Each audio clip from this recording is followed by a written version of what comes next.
Schaefer, excuse yourself. Steve Doka. Here. Alan Bedaines. Here. Okay, We're good. we have one regular member missing, Michael, so we need to seat an alternate. So who's the next alternate? Steve. Steve, yeah, Steve? because Jan just stepped out. Okay. Yep, Steve. Okay, so I move that we seat Steve Doka to replace Michael Chen. Second. We did. Oh, Yeah. Oh, yeah, no. All in favor? Aye. None. Okay. I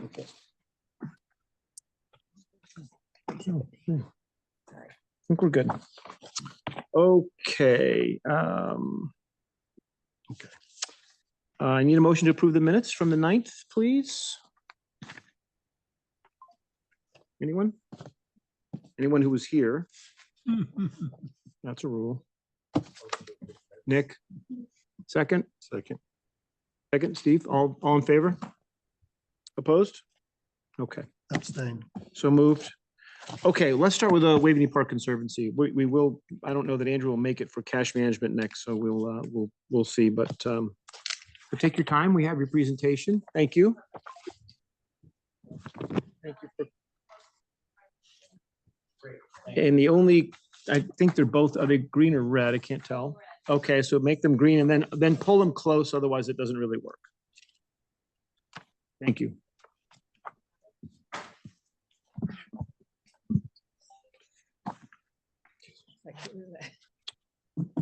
Sorry about that. Learning curve. Yes. We go. What's that? Great. Thanks. Good evening. Thank you for letting us join the agenda this evening. My name is Fel Hertig. I'm the chair of the Waveney Park Conservancy. This is Michelle Cookenden. She's our executive director. We're here this evening just to kind of socialize with you design we come up with some kind of key partners of ours for redesign of the trail along the Merritt at the park. Again, we're not asking for any allocation this time, just to give everybody an understanding of kind of where we're going, what plans we've approved, at least with the Conservancy, and have you some chance to think about it. So, Michelle, you want to lead us on? Sure, I'll kick it off. And you are the second body we've met with. We had, well, I wasn't personally there, but Fel was able to present to Parks and Recreation a few weeks ago. So they have had the first chance to just get to know a little bit more about this project. But we really wanted all of the town bodies to have the information and be able to begin discussing it and understanding it and coming back to us with questions, you know, all reasonably in the same time frame. We, going back, I mean, we're a 10-year-old organization now, as I think everybody knows. About 5 years ago, a second master plan was developed to follow the first 5-year plan. And it was a very considered plan that had input from many different constituents and stakeholders, residents, Parks and Rec, Garden Club, and an outside landscape design firm led by Catherine Herman. And at that time, KHD, as her firm is known, came up with a very comprehensive list of potential projects for the following 5 years. That was 2020, kind of through today. Many of those have been tackled very successfully, but one of the key outstanding ones that is still out there is this part of the property along the Merritt. And just for shorthand, we call it the Merritt Trail. It doesn't actually have a name. So over the last 2 years, the Conservancy has worked together with, well, we've begun working recently with Heritage Landscapes, but we did some groundwork starting 2 years ago to do a topographical study of that area, to add to that a wetland survey, to add to that a very detailed tree inventory along the whole corridor. So really studied the area very intensively. With that grounding, we were able to go to Heritage Landscapes, who we thought would be a really exceptional partner in this. They have fantastic experience that I'll touch on in a minute, to develop an actual plan, a detailed plan of how we could remediate the sound and the site of the Merritt for a much better user experience. So that's where we've gotten to and what we want to share with you. one of the things that I wanted to say, I think we've heard a little bit of feedback that people would like to understand what has driven this from the community. And I think that our sense is that even going back 5 years ago, there was a sense that this is sort of a very lacking area of the park. There used to be a sort of rusty, broken down chain link fence, which luckily the town was able to remove. But in place of that, nothing has emerged other than really, weed and some eyesores. So this would be the logical next step. The partner that we've selected, Heritage Landscapes, is really fortuitously perfectly matched for this project. They're a national firm. They're very, very well recognized in historic landscapes, particularly Olmsted designed landscapes, which this is one. And they happen to have an office both in Vermont and in Norwalk, very conveniently. So we're working with two principals. One is in the Charlotte, Vermont office, and the one who's really our primary contact has been Peter Vetoretto out of Norwalk. So he's been able to spend a lot of time on the property. He and his team have walked it many, many times. So it's a very good collaboration. He was with us last time, right? And he was able to attend the Parks and Rec meeting, which went much longer. We know we were only allocated 10 minutes today, so we're going to try to keep to that. But Peter would be very willing and interested in coming to a subsequent meeting when the time is right to really get into the details. And if anybody would have an interest, would happily walk the trail with a group. You have more than Yes. 10 minutes. I mean, we started a little bit early too, so please don't feel like you have to speed Have through to it. No, run seriously. through this in Yeah, hyperspeed? yeah. Okay, great. I'll take a breath then. I'm not going to go in all the detail on this slide point that talks about their awards, but I will say that they have an extraordinary pedigree in terms of their work. It's very conservation minded, but it's also very beautiful. They work closely with a lot of municipalities, cities all across the country, and they get what it takes to work with towns, not private property owners. So I think, and that is another layer of comfort for us. I think the award they're the most proud of is something that they told us about called the Landscape Architecture Firm Award, which came from the ASLA. I think that's the American Society of Landscape Architects. And it is really deemed the highest honor that a landscape architecture firm can get in America. I was going to just briefly touch on this next slide, and maybe Phil, you may want to chime in, but this is just one example of a project that Heritage completed. It happened to be in Louisville, Kentucky. It's an Olmsted Heritage Parkland. They had to work with the town and many other bodies. And I think a lot of the work touches on the same kinds of things that we would do here.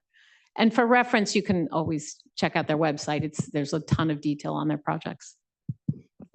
I think I'm going to turn it over to Phil for the next couple of slides. Golden process. You know what? I'm going to have to look at your.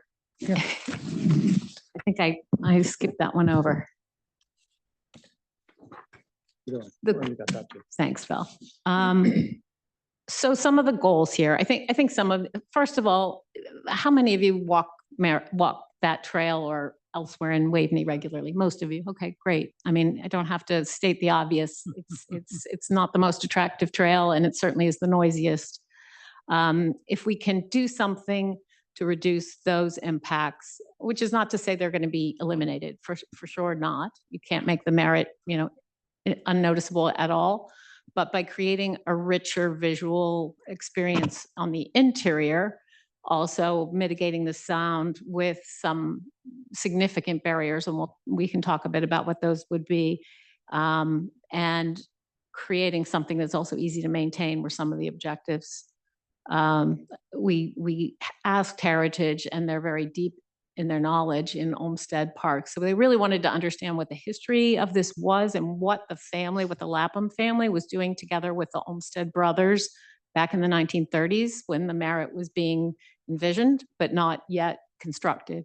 So it was really important for them to go back and look through the archives and pull up a ton of historical material, which they have shared with us, and understand what the ethos was and what measures were being taken even back in the 1930s. And it turned out they were pretty extensive, actually. Those earthen berms that we see today in places, as well as a lot of trees that were planted, many are still there. They're just not very effective in their current condition almost 100 years later. Then the next point was more this, the topographical survey and so forth that we already touched on. Heritage has come up with what we've called a toolkit of potential remediation techniques. I think the most important are the earthen berms, which would be a continuation of what was already done there, but be able to extend those, maybe potentially raise a little bit in height. Earthen berms are really the most effective sound absorber. They are obviously a visual block as well, but the sound mitigation there is really excellent. Where that's not as much a good tool, we can use layback stone walls, which is another Olmstedian technique. It's a wall that's straight on one side and then the layback on the other side, it sort of slopes downward. You can plant extensively around it and they are quite natural and actually beautiful. So that's another technique that they have implemented in the plan. And then in the most limited areas where neither of those are applicable, they have suggested a hard but narrow barrier, which could look something like it could be a wooden, as simple as a wooden fence, a natural rustic kind of wooden fence, or there are actually many materials you can choose from. Some of those, there are some modern concrete-based materials that actually look like wood. You guys have probably seen them in either house siding or decking. Sometimes they're used for boardwalks. So there's some potential choices there, but we don't want to see a wall or anything that looks like a visual hard barrier, except where it's absolutely impossible to use anything else. Did you want to, and I think we've already run some of these toolkit options by the Merritt Parkway Conservancy because they obviously have a strong interest in what it's going to look like from the Merritt side. And so to date, based on what we've shared with them, and they have seen our preliminary report, they were pleased with what we've been considering. Good. And I think the last point was just that in all of these cases and throughout the entire area, a lot of dense plantings, trees, shrubs, natives, and potentially some non-native materials will be used. So just to quickly go over the current trail. All the way up to, you got it. Thank you. There. Great, thank you. So on the slide we're looking at here, this is just a current aerial. I think we all know the trail here is in yellow, outlined in yellow, and then some of the existing trail here in orange. Here's the old road here, and of course the Merritt to the south. So that's what we currently work with right now. If we take a look, as Michelle said, Heritage Landscapes did quite a bit of historical research on what was here before, going back to the foundation of the estate. And this is in 1935. So the white lines here are for where the Merritt will be put in. It's not there yet. Here are the yellow lines, again, for the trail that exists right now, going all the way to Lapham Road on this side, and of course, all the way over to South Ave on that side. And I think what's really interesting about this is that the trail's not there. There's nothing there at that point where the yellow is. There is still, it's all open fields. There are no trees in the area. And the best we can surmise, and this may not be true, is that the trail was put in as an access road when they were building the Merritt. But it was not part of the Olmsted Brothers design. It's something that came in after the fact. If you go to 1951, now you can see the Merritt's been put in place. Again, you've got Lapham Road over here. And you can see that the trail may or may not be there, but it's hidden by trees. The Olmsted Brothers have now been re-engaged. As Michelle mentioned, they put earthen berms over here. They put earthen berms over here. They've allowed the trees to grow in, and they're basically trying to mitigate the impact of the Merritt to the estate by trying to build this buffer of natural materials, natural berms to try to isolate some of that sight and sound impact that's coming across.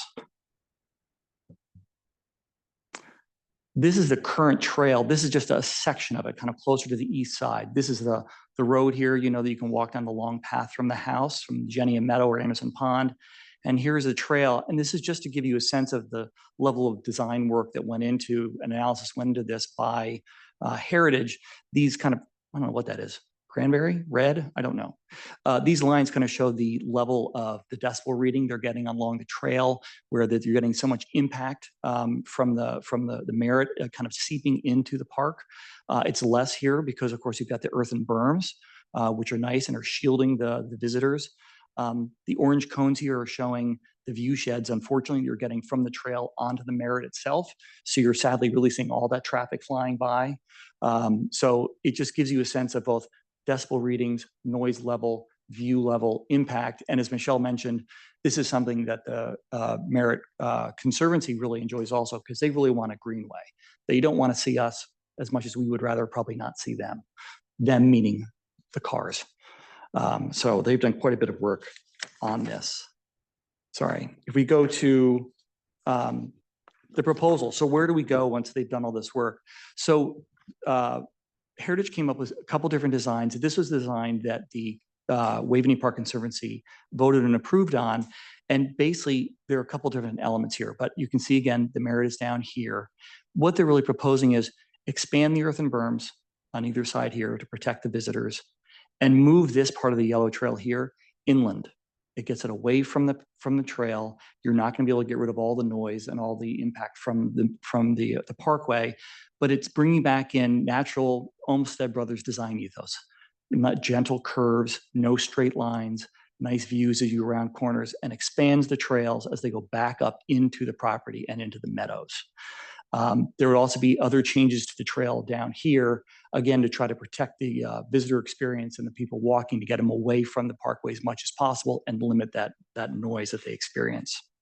And if I could just add one point to that is one of the important considerations, as you know, some had asked, why not just divert the whole trail, you know, and eliminate being anywhere near the Merritt? But we have significant wetlands areas to be mindful of, and you know, without doing incredible amounts of board walking, that would actually be pretty costly, you know, insanely costly.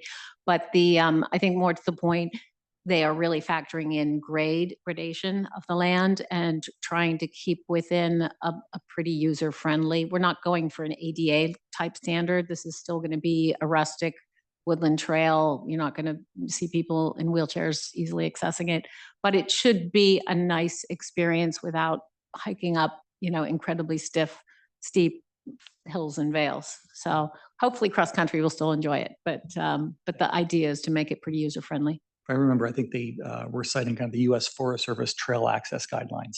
Right, as kind of that's a nice guideline benchmark to be looking at. benchmark too. Go back to just the one slide to the current trail.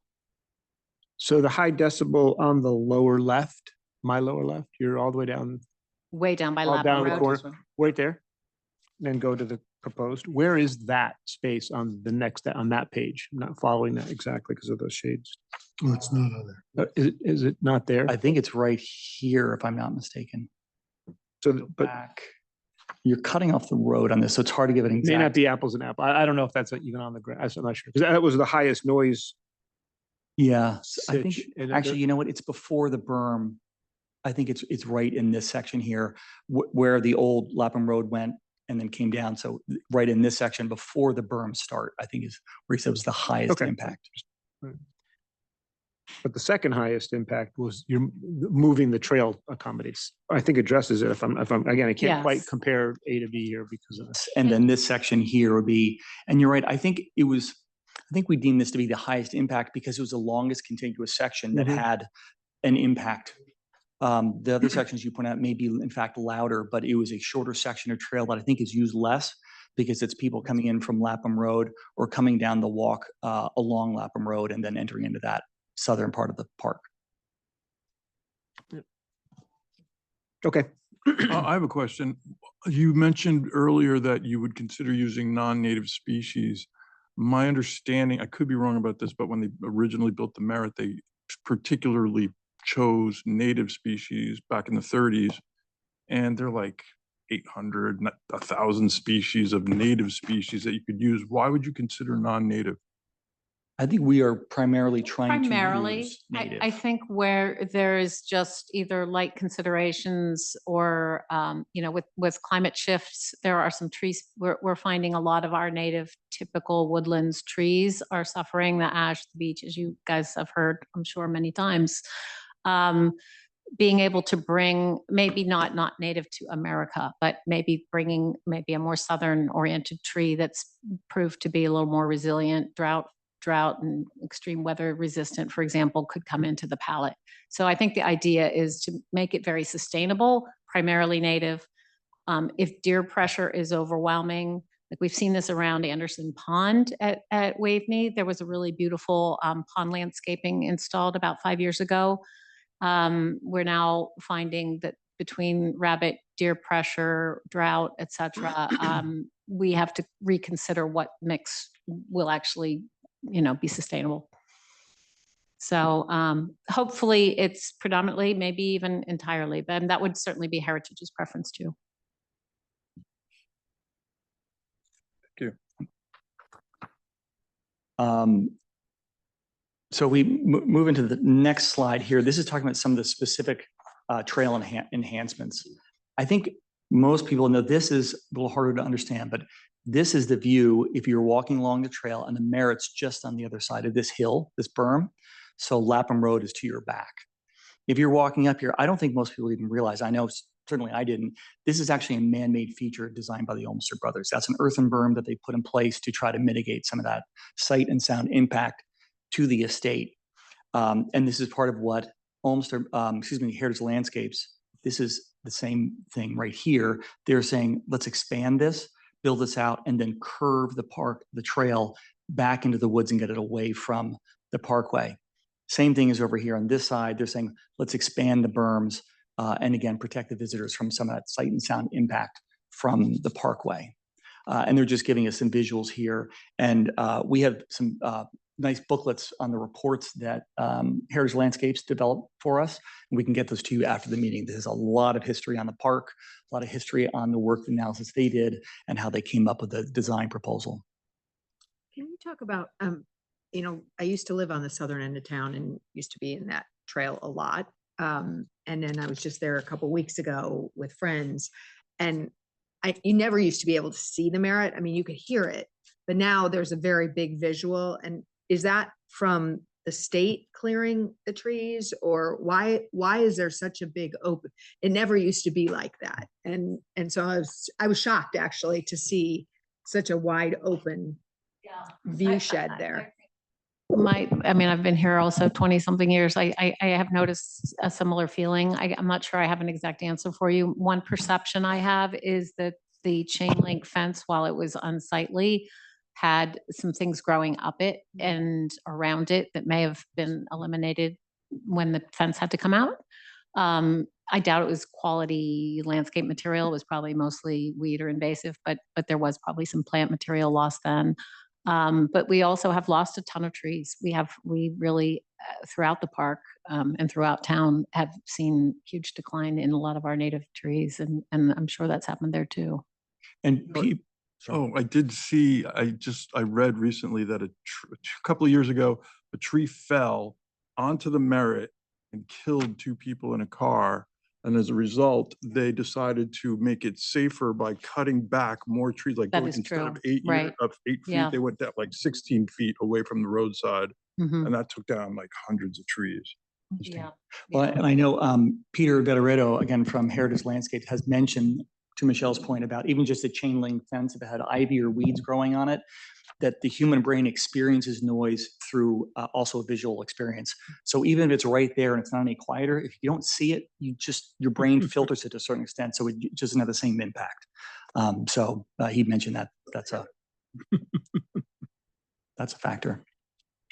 In this next section, if we take a look, this is, again, maybe a little difficult to read. In the picture on the top right, this is the trail coming down, the long straight road coming down from the house. And if you turn right, you're going right along the Merit. And this is the section we want to focus on right here. As Michelle said, we're really kind of restricted by the right-of-way of the Merit Parkway and its wetlands on either side of the trail. So our ability to do something that's really kind of gracious and lovely in terms of shielding the trail from the parkway is much more restricted. In this area, we would propose doing something like a wooden fence, as shown in this picture on the bottom left. Again, it's our least favorite option. We think it's not really as much of a landscape features as just a shielding feature. But we would also heavily plant both, I think, on our side as well on the Merritt side, if we try to get people away from the fact that there's a wooden fence there and make it look much more palatable. But unfortunately, as we said, in order to protect the wetlands, we really have very limited options in those sections. And the amount of land that is within our domain in that area is also more of a sliver, whereas we have some deeper areas to work with further down. Yep. And then the next section, if you go all the way over to the eastern side, the picture in the bottom right, this is a section where you have the on and off ramp to the Merritt coming down from South Avenue, and the trail is curving right here, very close. And this picture to the top left, you can see you're basically on the same level as a parkway. You can very easily see it, especially in the winter. And as Michelle mentioned, a very common Olmsted Brothers design feature were these layback walls. So it's stone walls cantered back on one side and earthen berms on the other. Again, it's a common feature that they used, and we propose using the same wall here to really to block the Merritt and make that a much nicer experience for visitors going down that section of the park, excuse me, of the trail. How high would that wall go? I think we're saying around 4.5 feet was a number we talked about, I think, for the berms. I'm not exactly sure on that, but it would certainly not be a looming structure. We wouldn't want to have it be too tall. The point is really just to catch the wheels and the bottom of the vehicle and then deflect that back up and get that away from coming back over into the park. So somebody 6 foot tall could look into See the over it. parkway. But the base of the trail is a little lower, I think, than where that would sit, because there's a bit of a rise maybe in some of that area. So I guess it depends. That's another feature that the Olmsted family, but many generations, I guess, used was they would sometimes depress a trail in a property so that from a distance it didn't become part of the visual landscape.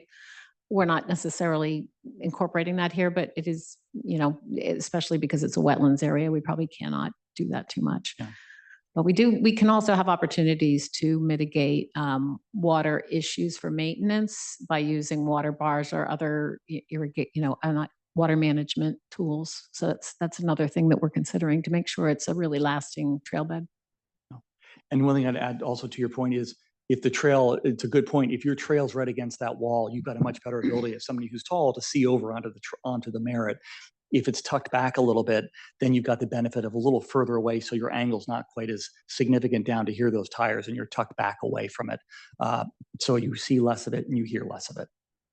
You get some things like hollies and, dense shrubs that are in the foreground. Hopefully that can also break up some of that visual. So this is a fairly long section of trail, and it'd be a fairly costly endeavor. So the way we're viewing it is to consider to break it into stages. As Todd had pointed out earlier, it may not be the one single loudest point, but we think what would be the most impactful to the park and the visitor experience overall is what we're calling the stage 1 section here. Again, we've talked about it's expanding the earthen berms on either side, gently pushing the trail north away from the parkway, and replanting the existing trail that goes along the Merritt. Again, there's no barrier here to the Merritt, but you're now, I don't know the distance, you're 50, 75 yards away from the Merritt itself. So your sense of what that noise level is and your experience is much improved compared to being right up against the Merritt. The later stages we do in future years, we think all of them have some really positive benefits, but we think this will really prove to, or demonstrate, we think, to the town how impactful this can really be. We do think this would be transformational. And I think something else that's important to note is the Olmsted Brothers built these berms at a time when there was no trail there. So they weren't trying to protect somebody who's right next to the trail from the Merritt. They recognized that building the berms had a benefit to the park, the estate overall. So you could be 100 yards away, further into the woods, up into the meadows, and they recognized that these berms still had utility by lowering the noise level and the visual impact to the park or the estate at that time. So while we think of this as just being a benefit to the trail visitors, it really has a much bigger impact over a much wider area than just along the south edge of the park. I'll turn it back over to Michelle for the closeout. So, yep, I think we may have run a little over, more than a little over, but I'll try to close. Yes, Chris. On this section on the stage 4, which is where you have to propose to build the wall. Do you have to keep it that close to Merritt? Couldn't you move that trail back at that point? Is there a reason why you can't do that? It is mainly wetlands driven because of You have wetlands behind you? it on both sides, yes. And that is not overlaid on that particular map, but we probably could show you a map that gives you a better sense of where the wetlands areas are designated. But that's the biggest limiting factor in that area. And boardwalking, we have talked about boardwalking. It's hard. We also want to have really good access for emergency vehicles. So to develop boardwalking that also supports emergency vehicles, it's a pretty tall order.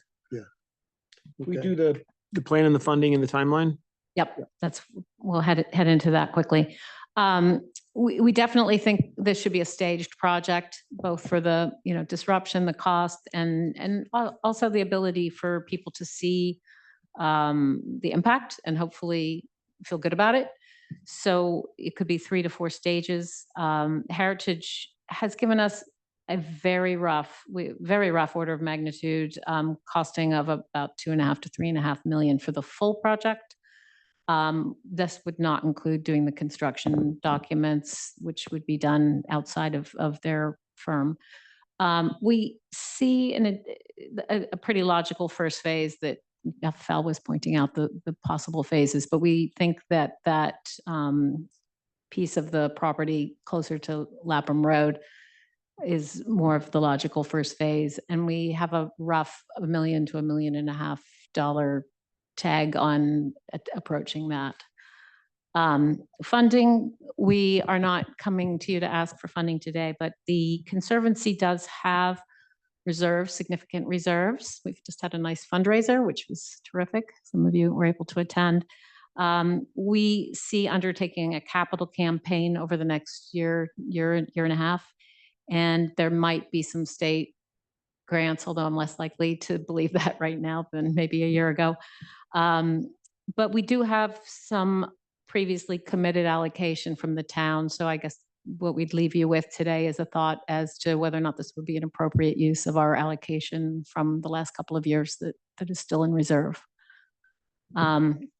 We don't know whether this is something you would consider doing at a 50-50 type match, as has been done with other town projects, but that's something we would look forward to discussing with you in the future. Does that include the trail surface itself? Because a lot of erosion and roots that are exposed, that are trip hazard. Is that included in the? That would be included. Okay, great. And a really nice, hard-packed, even granular surface, and as I said, with some water runoff mitigation installed to have less root and pitting and all the annual maintenance. One of these Heritage really also focuses on, since they're used to working in municipalities, is when they're developing trails, to the extent, as Michelle mentioned, like water bars, they want to make sure they're also mindful of the amount of expense that could be added to something like this. They're trying to mitigate that wherever possible, actually make a trail more easily maintainable, get away from that, what they call hungry water that tears at the trails, and get rid of that maintenance. So they keep that in mind as well. And that also works together with, limiting steep grades, where they're moderating some of the grade changes by bringing the trail into a different alignment. Anything you wanted to add? No, I think we just just close out on Yes, timetable. Right now and into early 2026, we expect to continue having these kinds of conversations, allow people to get to know what the plans are. We do have this large doorstep of a report. It's a great report, and I hope you will spend some time with it. Once we've introduced this to all the town bodies, we also would like residents to become more aware. We may decide to hold, some sort of seminar or a chance for people to ask questions. Continue to have conversations with the Merritt Parkway Conservancy so that they're well informed and on board. And then moving into later in 2026, we would then begin some inclusion in the town budget cycle conversations if appropriate. And we would be doing our own capital raising with, with significant donors. Following the later end of 2026, if we, are feeling strongly that this is going to come together for the first phase, we would be looking at doing the first stage of construction drawings, beginning to communicate with residents of what's coming down the pike so that people can plan accordingly. Parks and Rec can be prepared to make any modifications they need to. And then the final push would be through the winter of 26, final costing. And then if we are in the town budget, we would hope to be able to draw any funds in that spring of 27. So shovels in the ground, maybe the late spring, early summer of 27. And how long do they give an estimate on how long they think it will take? I don't know if they- I don't know, actually. I will go back and look at the report. I'm not sure we've asked the question. Yeah, I think because they've just done the schematic design for now, I don't think they've gotten into the actual construction drawings and how long each section would take and break those into the 4 sections. So I don't think they actually know yet, but certainly it's something we need to find out as we move forward. They give you an idea of the breakdown of the costs across the 4 stages. It's not quite in the stages, but it's very specific. It's very specifically costed. We could do that. Yeah, they basically gave us the cost for material over the entire length of the trail, or the cost for new plantings of the entire length of the trail. So you don't know kind of what the budget might look like for stage 1. We could very quickly, because we know the cost of the earth and berm piece, for example, versus the wall piece. So if we sort of break it into which types of mediation, and then plants wise, I think it's kind of per square yard, or, it's a kind of based on a length. So that's really how many, yards, or however you want to measure it, are you using. It's about 3/4. It's almost 3/4 of a mile of a trail. So it would be very helpful, I think, to have both the information about how the costs line up with each stage. Mhm. And an idea a little bit of where the timeline, how long it would take to do each stage. So if you start in the spring of 27, stage 1, when do you finish? In 30 and 29, kind of. And then we can kind of have a visual of how long it's going to take and where the Sure. money falls in. Partly, Questions. what he's getting at is the town's commitment could be spread out over 3 budgets, depending on the answer to your question. Right, Yes, exactly. So. right. Any other questions? I've got a couple quick You- ones. Oh, go ahead, Alan. I know it's a tricky question, but if you had to estimate how much sound and sight would be mitigated by this whole project, is it 25%, 50%, 75%?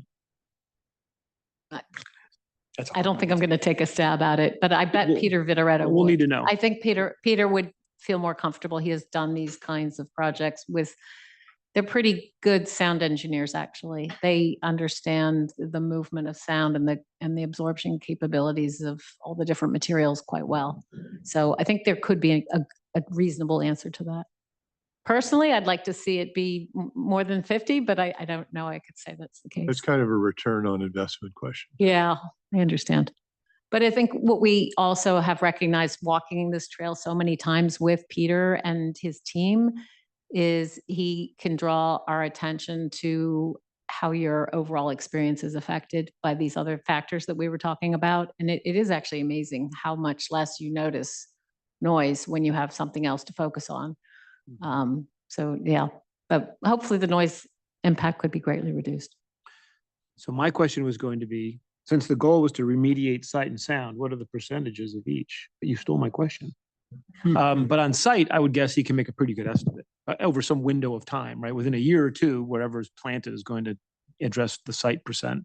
Sound percent is a little more scientific. So I do, and not for tonight. I think this has been a fantastic overview and a great catch up for all of us, thinking about this over multiple years and multiple years to also raise money which, right, which I think you're as part of the conversation. So we'd have to think through the WPC's commitment and how much more can be raised, and then what could the town do over a number of years, right? So, so that's obviously not this year. That'll be a year from now, right? You'll go to that, having those things go to Bright and go into that budget for that next year. So that's great. Thank you very much. This has been terrific. Any other question? I'm sorry, Michelle, do you have another? I just had a quick one.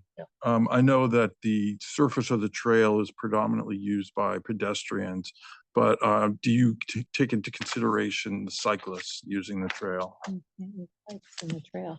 You can't use bikes in that trail? That's safe. It's a walking. We I- don't allow that's it. a- that's- It's a parks ordinance. Oh. Well, you can, Yeah, it does happen. Sometimes even motorized bikes, unfortunately, but yeah, but it isn't the primary. I think these trail beds would stand up to light, light bike traffic, let's put it that way, but hopefully not heavy. I actually wiped out on the Merritt Trail on my bicycle. Yeah, You've been there. that's it. Yeah. We appreciate the honesty, officer. All right, anything Thank you. else? This is great. Thank you. Yeah, appreciate it. Thank you for your time. All righty. Thank you. That's great. Okay, so Andrew's not here, so do you want to jump up? Do you mind? And do the financial update, and we can take care of the transfers too, Ryan, if that's all right? Yeah, the gravel. Oh, the erosion on the one spot there is just. Exactly. That's different. It's a different. It's not good to mix biking and walking on those trails, because there's some old Yes, yeah, that's why the parks. and dogs, and It which is get in a the way rec of the. department. I've It's a seen rec that. department Yeah, exactly. ordinance for the parks. It's a parks. Does anyone need a hard copy of the financials? You have I have mine. Maria? Thanks, Ryan.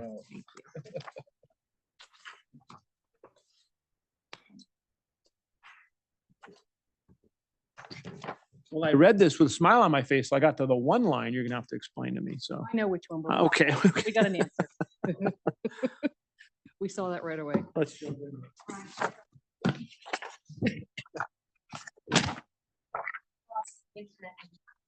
Oh. Okay, all right. So I had a dime for. Okay.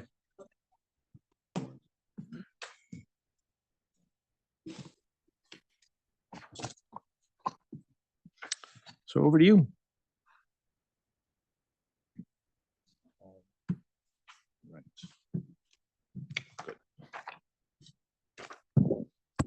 Hi, everybody.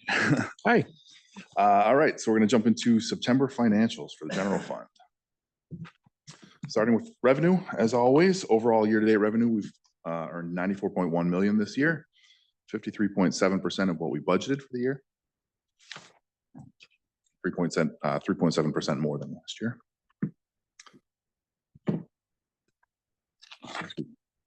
2.4% more than last year. Sorry, reading the wrong line. Current tax collections are at 88.9 million, which is 54.2% of budget. Prior year tax collections are 194,000, 64.6% of the budget, and 72,000 more than last year. Building permits are at 298,000, 33.1% of the budget, 69,000 more than last year. Conveyance fees, 731,000, which is 45.7% of the budget, and 148,000 more than last year. That's a good number. Yeah, considering we're 25% through the year, we're already Right. at almost 50, yeah. Parking permits, 638,000, 69.4% of the budget, which is 52,000 more than last year. Interest on investments, 250,000.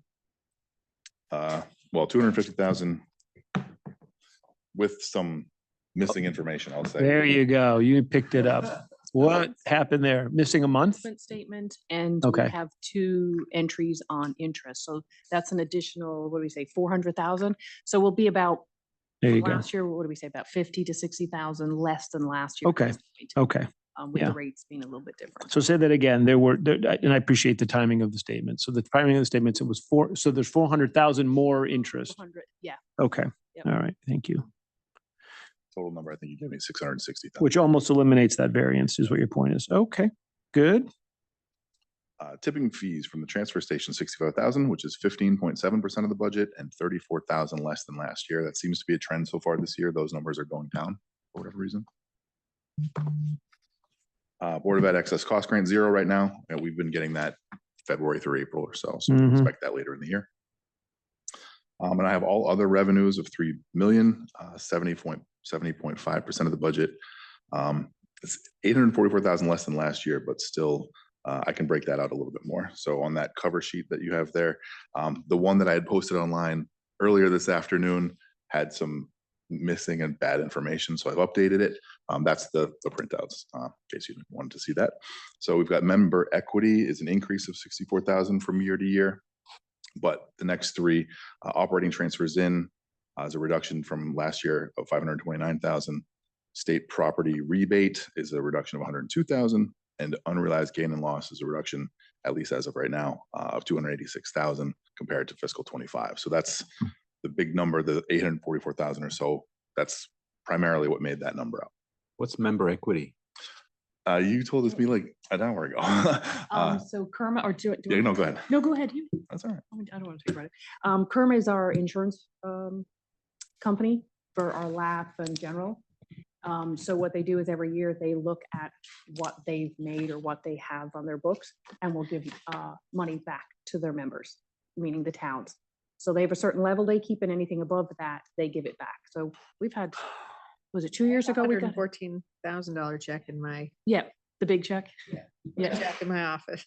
So every town that's with Kerma gets a share of that based on how their performance is for the year. So this is our insurance company? Yeah, our general insurance company. It's like a mutual a little bit. Yeah, I guess, so like last year we got 0 because they had a massive claim on another town on a roof collapsing. So that wiped out that possibility of a member equity. But this year they had a really good year. Well, last year, sorry, 2 years ago, because it's a year after. I'm just confused. So is this is something you just got an estimate from them? I'm confused. No, it's a because- differential between what last year was to this year, explaining the differential. Yeah, versus the actual. Anything else on revenues, questions? it was good. Overall expenses, 35.8 million, which is 19.8% of the budget so far in the year. Nothing really stood out for me, so I didn't make any huge notes for Mhm. expenses. Net revenue minus expenses, 58.4 million. Doesn't mean too much till the end of the year. Is there a way you guys forecast where you expect to be at this point in time in the budget versus prior year? Like you're saying now it's 53.7, but to me it's like, okay, are you ahead year to date? Are you behind? Are you okay? It's hard. Yeah, Well, sorry. No, nope. I was just gonna say, it's hard for me to say because it's my first year doing this, as part of the planning process. When I look at these, I'm saying, all right, we're 25% of the way through the year time wise. So anything, significantly above 25% or below 25% is something to look at. As far as when certain things happen, I don't 100% know yet. I can dig the details out, but Yeah, because it's not linear. It's But not, certainly A bunch not. of A lot of like things are real not. estate taxes and all that, yeah. And that's something that Ryan and I spoke about, that we want to, at some point down the road, look at the report, maybe redesign it, get the approval of the board if they want to see something, and include some sort of forecast. Because certainly, the overhead is one of our biggest costs. So that's something we can forecast, but it's something we need to plan out.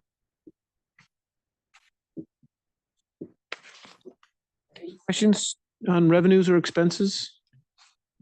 And the difference on the interest income is a timing one on the receipt of statements. Is that what you're saying? One is a statement that we literally just, I think, got that today. Mhm. And one is for 2 interest payments that have to be booked from our money market. So I went to look to see what was missing, what was not in it. So one that was a statement and 2 interests. And it is lower because of lower rates also. And yeah, overall, we would be at about, I think I said 60,000 or so less than last year because the rates are a little bit lower. But the Well, and our variance budget- goes, the variance goes from 484, you said, to around 50. And that would be accounted for by interest rate changes. That's it. All things equal, that would be the interest rate changes because we still have the same level of money invested as last year at this time, 20 Mhm. million extra. That's where we're making that additional on pure interest, not the unrealized gain or loss. So the 20 million, it's equal. So the difference will be that interest rate difference. Well, 50 or 60,000, as you say, is the real delta here, not 480. Right, right. So, but two things. One, so if we did, so it's about 680 I estimate 670 or so, yeah. D. Oops. I think I know the answer, but I might as well use the calculator just in case, because Chris is here, he'll check me. Aren't we? Trying to figure out how many basis points Thank- we're off here. No, but if this is 25% of the year through September, right? That's 37% of our interest income. That's a good thing. Yes. That's my point. That's not a bad thing at all. That we've got more than 25% after 3 months, even with lower rates. So remember, the budget is below last year's budget It's below, yeah. for the reason you said. We Right. expected lower rates. So I don't know if Bob's on. I'm not sure we're actually But when you seeing. book interest income, We you do accrue it? book that monthly, but we had two that didn't get in when we were going through our Yeah. analysis. And If you put in 90-day money, do you accrue it every month? Or do you No, just we- recognize it when the interest comes in? at the we end of the recognize it when the interest come in, other than the unrealized gain or loss, which we keep set in a separate account, not the realized interest. We take that monthly in and then just true up the investment accounts in an unrealized gain or loss. I think that's a positive. I think if we've got 37% and after 3 months, that's a good thing. No, Ryan, where I thought you might go is $3.2 million less in expense year over year. That's not a little bit. That's a lot. That surprised me. And it was some of it in the Board of Ed, of course, but it's pretty much kind of across the board. Now, that's apples and apples. That's, the first 3 months, it's nothing seasonal difference. It's the same 3 months of the year as last year. It could be depending on encumbrances by the departments. So I'd have to do a comparison of what the encumbrances 3 were million. last year to It's this year. 8%. It's a lot of money. Yeah. So anyway, I think that's Yeah, I don't want to. not a bad trend. I want to extrapolate Yeah. Maybe you 5 have times about 4, 8% $20 million still over 2 months. more revenue and less expenses by year end. Yeah. It's more, it'll be more relevant in December, January, of course, when we get through some of those things, but, good. Okay. Anything else here? Not for me. Ann, anything else Nope, we're to good. cover? Team, any questions on? Good to see. Okay, that's it for the financial update, and you've got a review and approval, of some line items. Experts. These are single page for review. A lot to jump out at me and not a lot of transfers this month. Okay. Any questions on review? No. Team? No. Okay. Last thing from me is an additional, remember last month we closed out end of June, we closed out fiscal 25 and we transferred anything that was offsetting, that was remaining to contingency. Mhm. This is an additional series of steps based on invoices that have come in and other transactions that we had to make in the last month. Our approval.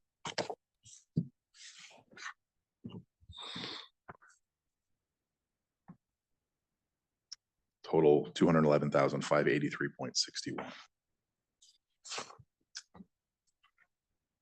211,583.61. Yep. And that's from contingency to these. 58361, 58361. Okay.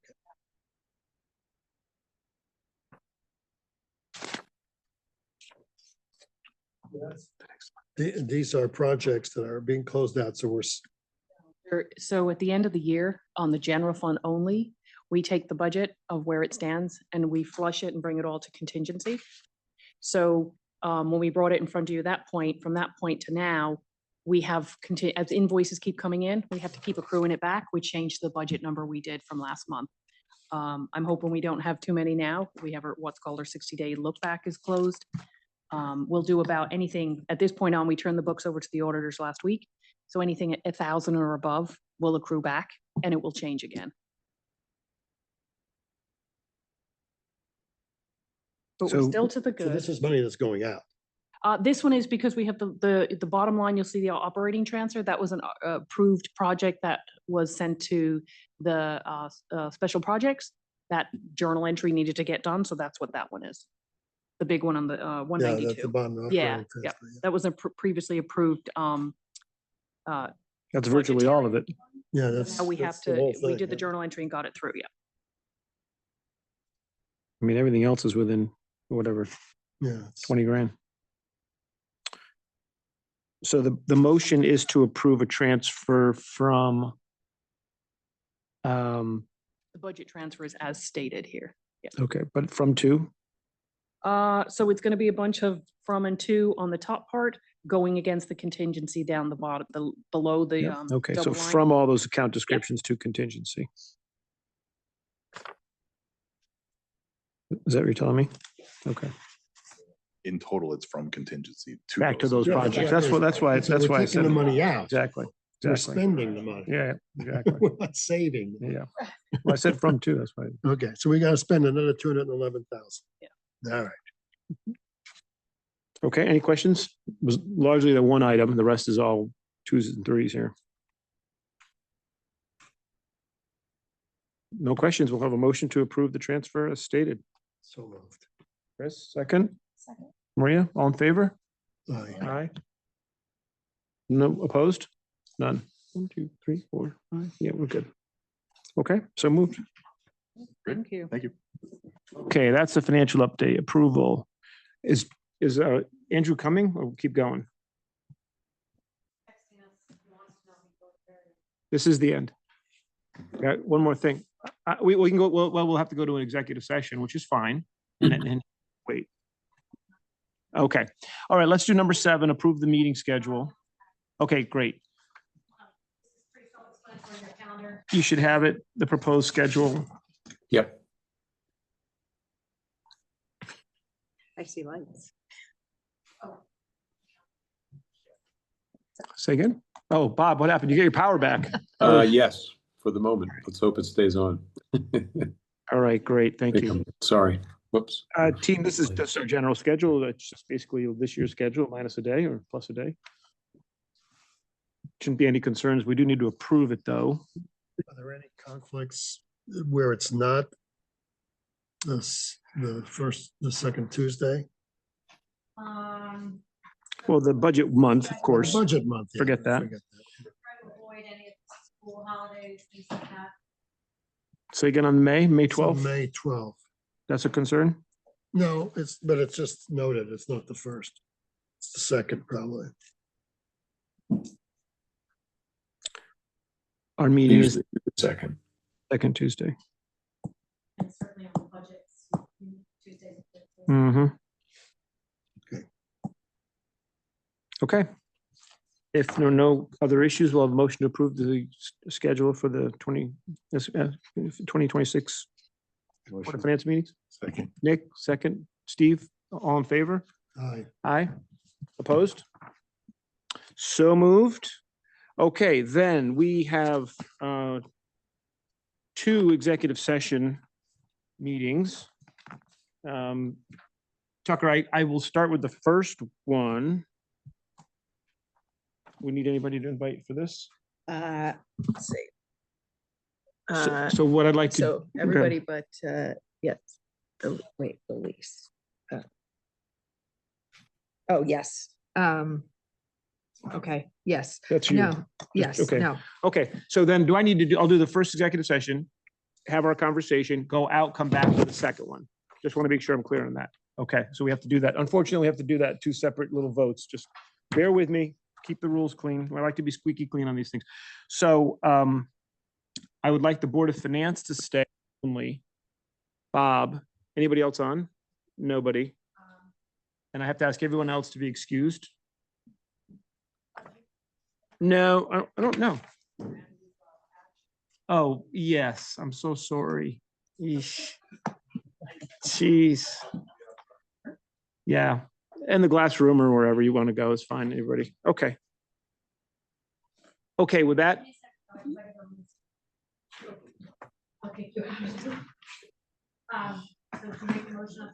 I did not make a motion. I want to make sure we've done it. So I'm going to make a motion to move an executive session. Bob, are you on an iPhone? iPad. Something. I'll bounce it. So we're not Is doing, that this- maybe- we're not doing the second one now, right? We're not doing the second one. We're doing the third one. That's right. We didn't. We have to do them all separate. We didn't remind. We have to do the two and the second. The third one, the second one we're not doing. No, the second one we're not doing. Okay. So Okay. Tucker, oh, never mind. Just tell me when I'm ready to make a motion. Okay, I'm gonna make a motion to move into executive session pursuant to Connecticut General Statutes for discussion of the lease of real estate by the town when publicly regarding such lease would adversely affect the price of the lease. We're going to move into public session, executive session. I need a motion to move. Maria, second. Who seconded? Steve.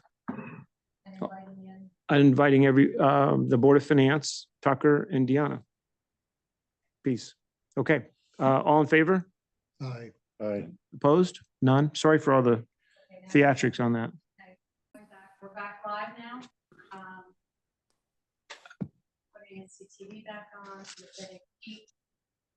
Okay. We're back into our regular session only to leave again. Tucker, we're going to make a motion. We need to invite the same crew, Board of Finance only plus Tucker. And we'd like to add Pete Gelderman. I need a motion to go into our second executive session. Maria, Chris, all in favor? Aye. Aye. Aye. Opposed? So moved. Okay.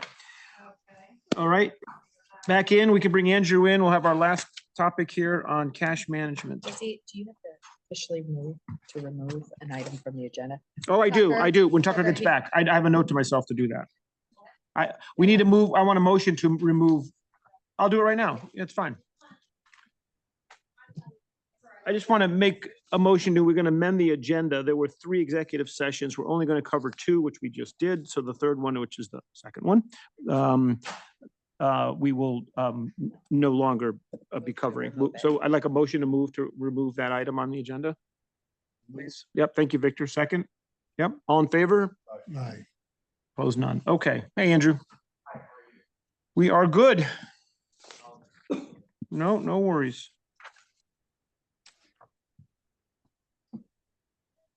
That'll be great.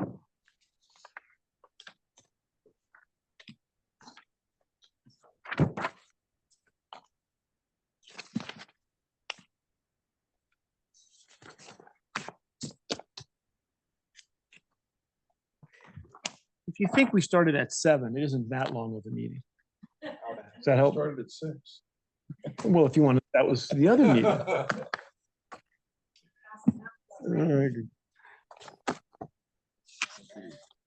Well, the glass half full of the meetings are too long. I'm not sure which, but it's maybe both. All right.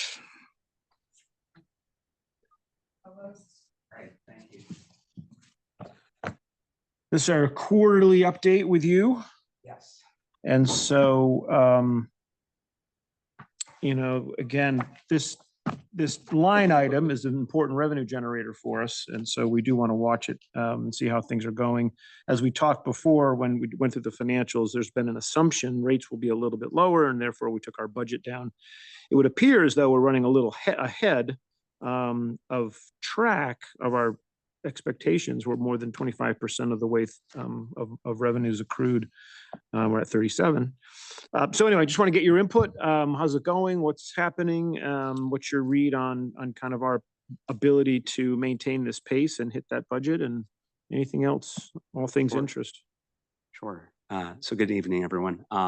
So based on where the Fed is at, they're meeting again at the end of October, and they're 97% chance, according to the CME group, which projects probability of rate cuts. It's 97% likelihood that they're going to cut by 25 basis points again, and 3% that they won't. So I think it's baked in that there's going to be another rate cut. And there was one last month since we last met. They had their first rate cut in 2025. So we're now hovering between the 4 and 4.25% target rate. And I'll go to the next slide, but just included a snapshot of rate trends over the last few years, just showing we had the hike and now we're starting our decline.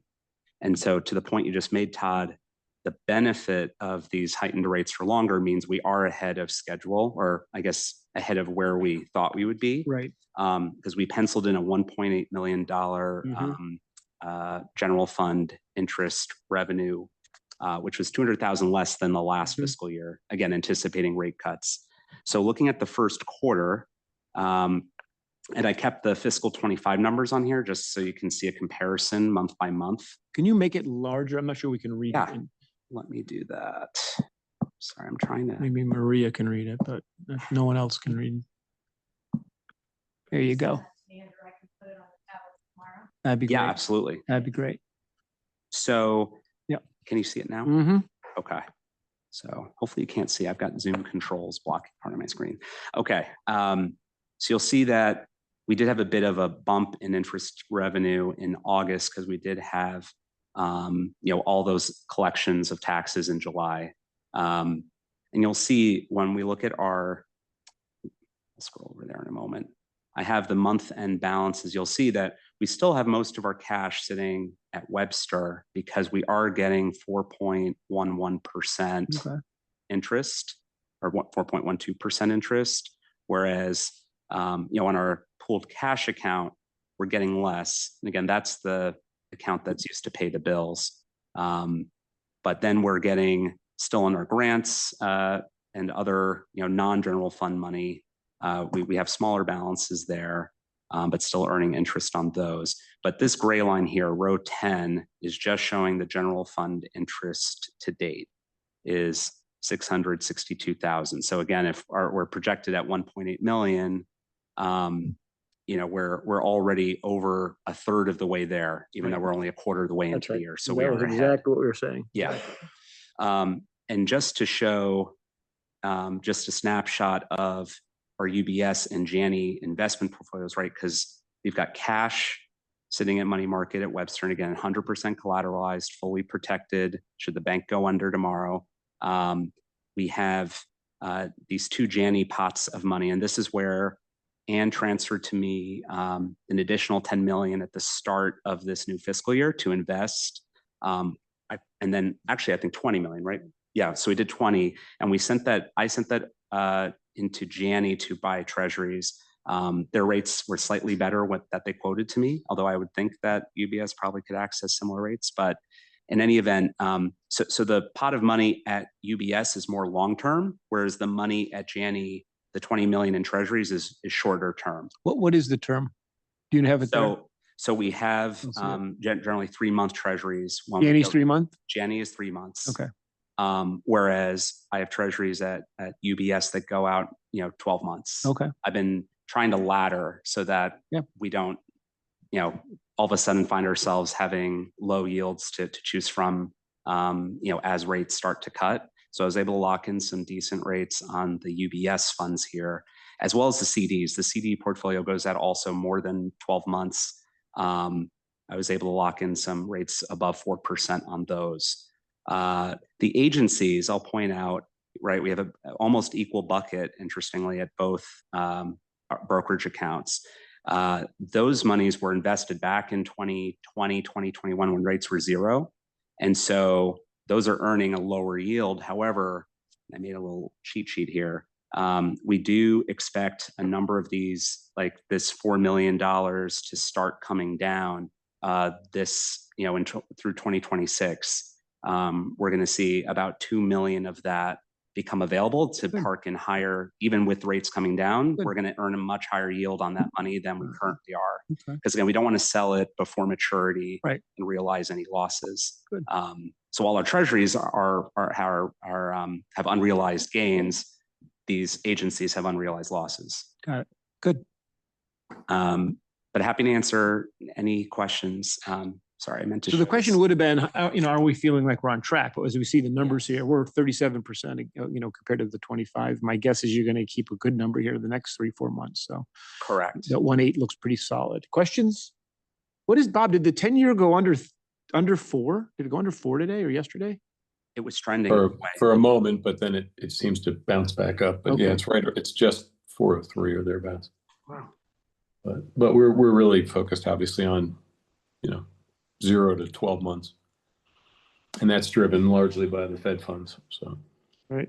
How often do you review whether that's the best rate that you can get versus some other bank or vehicle I mean, I'm looking at rates every day. every day? But in terms of our arrangement with Webster, the reason why we have a lot of cash parked there is because we have that collateralization agreement, which protects the balances well above the 250K that FDIC insures. So we're able to get full coverage on the 41 million that's there right now. Whereas if you were to go to another bank, you'd have to do all, you have to make those arrangements. And it took time to do that. But I am constantly shopping around rates. The thing is and what I noticed with Webster too, is even though the Fed funds rate was reduced 25 basis points, our interest rate only dropped 10 after that cut. So the banks are moving slower to reduce our rate than the Fed is, which is good for us. Just like when rates were going up, the banks were delayed in increasing those rates. Fed was going up 25 basis points, we'd see a 10 basis point. And that's when I called them and said, you need to try to match the Fed funds rate. But today you're using mostly 3 months for a good chunk of the money is in 90 days. So for the Janney portfolio, the 20 million is 3 months. Yeah. But then a lot of the treasuries at UBS, the 12 million there go out longer term, like a year.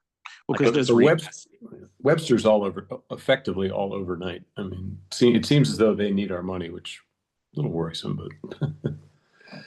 Well, I mean, the 1 month and the 2 month yields are in the low fours. So, But- I mean, I think. But Andrew, the Webster is overnight, right? You could take the money out. Yeah, it's fully liquid. That's okay. Well, that's a great rate for that. Yeah, it's I don't know. To me, it's great. I guess I'll say that, but it seems a little too Buying good to gold be with it, true. that's why. I don't like too good to be true, but anyway, Andrew's got Okay. the collateralization agreement, and he's Good. And are we structured, I guess, that you have to send him the funds to invest? There's no sweep. The way we're set up to say, hey, if there's excess, it gets swept into an account. No, the money market, we manage the money market on a daily basis for us. Because I like to keep between 5 and 6 million in the pool cash, because it's actually a feeder fund to other DBA accounts. And then we move anything over there, and it's kind of stagnant now until we start pulling it back. For Andrew's purpose, we wait till after the tax season is in. It's not a sweep. We actually wire the money into Janney or UBS. Okay. Or wherever, we tell him we have the money available, and then he says, he'll tell us where he wants to play it. Okay. Every 6 months. And then when those bonds mature, that's when we start to send it back to Webster to start paying bills, because this is all operating cash, to be clear, right? This is separate from the pension fund. So while a lot of this money we never end up spending because we have a rainy day fund in our unassigned fund balance for the town, we still, that's why at UBS, this money is money that I don't ever have to send back to Ann. I mean, at least, again, hopefully not, the sky isn't falling. We don't need that money. We can just keep investing it and earning yield on it.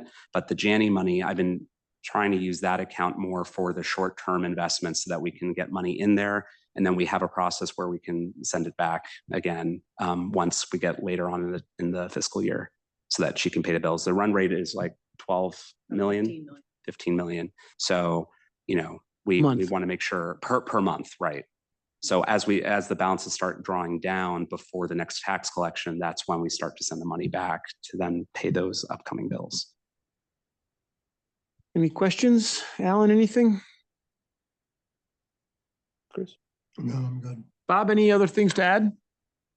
No, Andrew's doing a great job, and just Yeah, it'd be great to beat watch the watch 1.8. the Fed, Fed funds. That's the bottom line. We're gonna need to beat the 1.8. Yeah, I think you can. I'm optimistic. I think you should be. Okay. Sorry, thanks for. Yeah. I know you were again late, for but waiting for also me. thanks for, no worries. And thanks for hanging in there. Okay. Anything else, team? If nothing else, we'll call it a wrap. All right. Thank you. Great. Good update. All right. Thank you all. Did you have anything else you wanted to cover? I kind of skipped over the selectmen's update. No, I can't think of anything. Okay. All right. Thank you. All right. Then with that, motion to adjourn. Maria, the Maria Nick combo. All right. All in favor? Aye. Opposed? None. Bob, thanks for hanging in there. I'm sorry about my disconnect there. Okay. Nope, no worries.